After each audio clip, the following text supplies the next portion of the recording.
और बल पहले से ही मौजूद था। फिर क्या, जब एक बार सियासत में उतर गए तो फिर गुजरे जमाने की राजशाही, शानो शौकत की यादें भी मानो ताजी हो गई।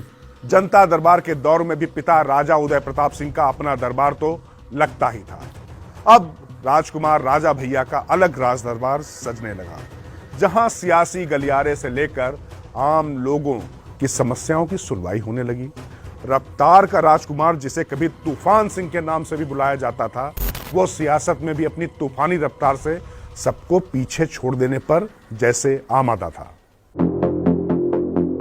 कुंडा प्रतापगढ़ जिले की एक तहसील है दिलेरगंज, लेकिन यहाँ के तख्तोताज पर अब राजा भैया का राज था। यहाँ की कोई भी घटना या वारदात होती तो प्रत्यक्ष नहीं तो भी परोक्ष तौर पर उनका नाम आ जाता। 1995 में दिलेरगंज कांड में मुस्लिम समुदाय के करीब 20 घरों को जलाने से लेकर हत्या तक के मामले में उनके करीबियों का नाम उछला।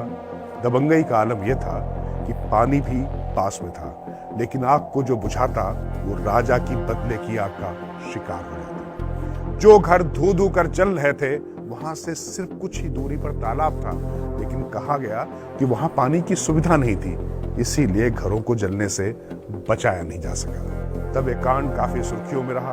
राजा भैया की दबंगई और बाहुबल की चर्चा अब कुंडा के चौक चौराहों की सीमा लांग लखनऊ के सत्ताओं सियासी गलियारे में गूंजने लगी। उत्तर प्रदेश में यह दौर ही ऐसा था कि बाहुबलियों की शान में कसीदे काढ़े जाते थे। उस इलाके में कुंडा ही नहीं, आसपास की सीटों पर भी राजा भैया अपने समर्थकों के बीच वीरता और बाहुबल का प्रतीक बन गए, और किसी के लिए आतंक का, धन बल के साथ रहस्य और भय का एक सम्मोहिनी वातावरण तैयार हुआ, और राजनीति में इस राजकुमार का सिक्का चलने लगा।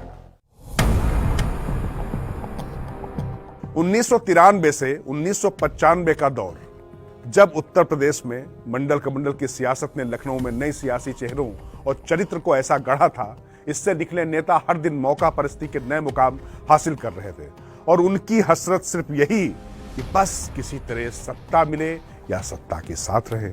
इधर कुंडा के इलाके में भी अचानक हुए सियासी उलटफेर ने यहाँ के भूगोल को तो नहीं, लेकिन इतिहास को बदल ही दिया था। शायद यहीं से राजा भैया ने भांप लिया था कि राज करना है तो फिर राजनीति तो करनी ही पड़ेगी, और राजनीति तभी संभव है जब मौके और माहौल के हिसाब से साम दाम दंड भेद का इस्तेमाल किया जा सके।